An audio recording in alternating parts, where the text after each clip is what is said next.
What up, man? I'm trying to split this in two reviews, man. First up, you got Omelly, and then I'm gonna do Louie v. Gutta.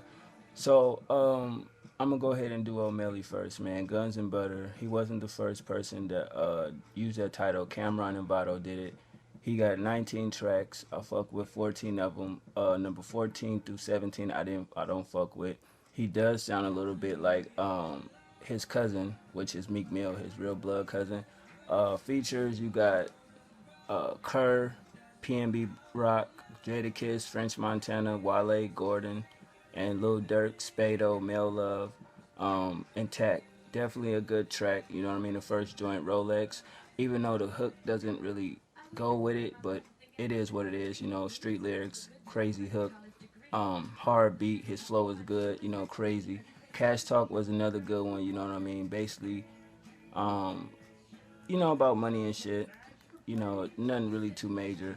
Number four, the ER. You already know what that's about. You know what I mean? Street lyrics, violence, guns. A weird hook though. You know what I mean? But his flow is decent. I definitely think that was a good track. Number four, I don't want to know. Crazy, crazy beat. You know what I'm saying? It's just like saying, oh, I heard you fuck that bitch. I don't want to know. I heard that nigga snitching. I don't want to know. Definitely a good record. I relate to it. You know what I mean? Because some shit we all don't want to know. Number five, On My Mom. I definitely featuring P&B Rock. I definitely fuck with that song. I like the mellow beat, the soulful hook. You know what I'm saying? And you gotta respect a nigga that can make a song about his mom, cause you know at the end of the day we all do what we do for our mom. You did. DC Stamp. You know what I mean? Definitely a good record. Street lyrics. Flow was crazy. You know what I mean? Repping for Dream Chasers. So how can you get mad at that? Definitely some good content in there. No More is number seven, featured Jadakiss. Simply a real record. I'm gonna leave it at that. Beat was dope as fuck. Number eight, Real Nigga featuring French Montana. Definitely another great record, another banger. You know what I mean? Everybody want to say a real nigga, but at the end of the day, real is not something you show. Real is something you is. Number nine, Ride Like This. That song is just a crazy record, bro. Real shit. Definitely a crazy record. Number 10, Break Me Down featuring Wale. You know, smooth ass record for the ladies. You know, Wale do his thing on that motherfucker as always. Um, can't go wrong with it. Number 11, Fuck You Gonna Say, hard as fuck. Period. Period. Number 12, No Pressure. Yeah. You know what I mean? That shit, I like that hook. The lyrics, the content, you know, he did his thing on that. What You Say featuring Lil Durk, definitely dope. I like Lil Durk did his thing, it wasn't whack, it wasn't bad. You know what I mean? His flow and his lyrics were straight. So it was a good song. Like I said, 14 through 17 I ain't fuck with. Number 18, So Many Bitches. Typical song though, you know what I mean? But it's tough. Number 19, Said Ain't So featuring Tech. Crazy beat, raw lyrics, you know, enter the mixtape at a good note.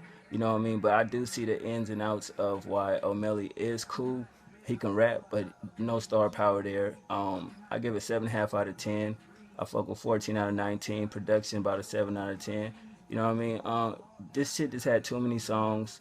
A lot of the content was repetitive. It was like we heard certain songs, you know, in another song. I think he needed his own flow, his own lane. But it's not bad though, you know what I mean? For his first tape, I definitely think there's room there to grow. I see why Meek signed him and picked him up. You know, as far as Louie V. Gutta, I definitely understand the difference. They dropped both their projects on 9/11. That was crazy. So it kind of had people siding with one another, you know. But Omelly did his thing, you know what I mean. I know Meek should be proud. You know, he's not mad at that. But you know, speaking of the other cohort, let's get into it right now. What up, y'all? Mixtape review. Louie V. Gutta with New Legend. I know his first joint dropped when he was with DC, but definitely, yeah, this shit was dope. I'm gonna say I enjoyed this project more than Omelly. That's no shade, just keeping it real. This got 16 tracks. Features, you got damn, who on this motherfucker? Trap, Trap Street Mo. Um, Basically that's it. Nigga ain't had no goddamn features, so you gotta respect that. Number one, The World. It got a Jay-Z excerpt in there. He did a lot of excerpts, so I'm not gonna break them all down, but he did a lot of excerpts. The beat was dope. Real record right there. His flow, you know. I think he definitely wrote for Meek Mill. I'm gonna just put it like that. No shade, no hate, but you definitely can hear it. And I don't know why Meek Mill let him go. He definitely a good artist. Number two, Lord Forgive Him. Kind of got a dark beat. I like that hook. His content is real, you know, real lyrics in there. You could tell he was definitely in the streets. I know every rapper say that, but it's a difference in pretending and actually been through shit. Number three, Ride Alone, Tupac excerpt in there. You know, just another street content song, you know what I mean? Just basically like, I do what I do, I'm by myself, I ride alone. I really don't fuck with too many niggas. She Wanna Party, definitely a record that should be played on a station out in Philly. Definitely a good one. That get 3 checks, you know what I mean? Just Wanna Party, you know, melodic beat, good hook. You know, he definitely could write songs, I will say that. Number five, How We Do It. You know, the beat was crazy, the hook was crazy. Some deep lyrics in there though. Like he actually can put words together pretty well. Like I was amazed at that shit. Trust me, I'm like, this nigga, man, I ain't gonna like this shit. But he definitely can. He a good songwriter. Number six, My Life. Nah, he sound like Young Thug. I wasn't feeling it. Keep It Trill, number seven, featuring Trap Street Mo. Wasn't feeling it. You know what I mean. Number eight, Fuck With Me. Wasn't feeling it. Number nine, What They Talking About. Hard beat. The hook was dope. You know what I'm saying. You definitely can feel like he takes shots at Meek Mill and this motherfucker. Not the song, but in a way, yeah. You know what I mean? So it was a good song. Number 10, Lil Homie. It's just a deep storytelling. It reminds me of the song from Meek Mill, Dream Catcher's project, Tony. You know what I'm saying? So definitely similarities there. Moving on, number 11, She Don't Understand. This a record you gotta respect, man. It's like a girl don't understand why a nigga run the streets, but she care about all the material possessions that come with him running the streets. So I definitely respect that record.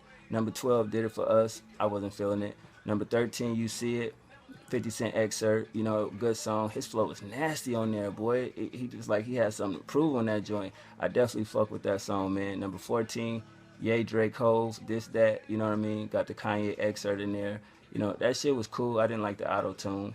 You know what I mean? It's still a real record though. You dig what I'm saying? At the end of the day, it was a good record. Thank You, it's the last track. Number 15, basically he spent 6 minutes and some change thanking his fans, thanking people that he fuck with on his team, and you know, shit like that.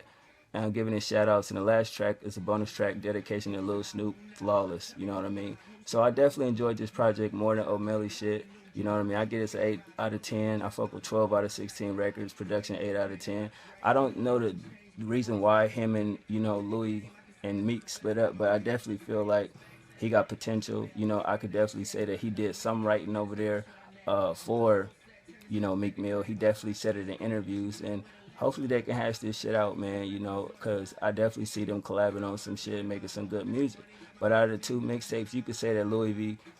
Gutta is a better rapper and put songs together, but I think Omelly is more of a, you know, street nigga than Louie V is, in my personal opinion. They both from the streets, but one is authentic and one is just, you know, made for TV, basically. So that's my review on that. Other than that, I hope you enjoyed the reviews back to back.